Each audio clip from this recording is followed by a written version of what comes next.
বাংলাদেশ জাতীয় পার্টি বা বিজেপির চেয়ারম্যান ও সাবেক সংসদ সদস্য ব্যারিস্টার আন্দালিব রহমান পার্থকে গ্রেপ্তার করা হয়েছে। বৃহস্পতিবার ঢাকার অতিরিক্ত চিফ মেট্রোপলিটন ম্যাজিস্ট্রেট মোহাম্মদ সুলতান সোহাগউদ্দিনের আদালতে তাকে তোলা হয় এবং রিমান্ড চাওয়া হয়।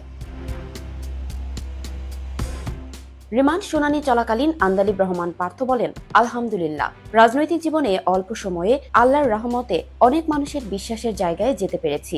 আমাদের মতো যারা পজিটিভ রাজনীতি করে তাদের দেখে যেন আরো 10টা ছেলে বাংলাদেশের রাজনীতিতে আসে। রাজনীতি বাঁচলেই বাঁচবে দেশ। সত্যি আমাদের নিজেদের হোটেল?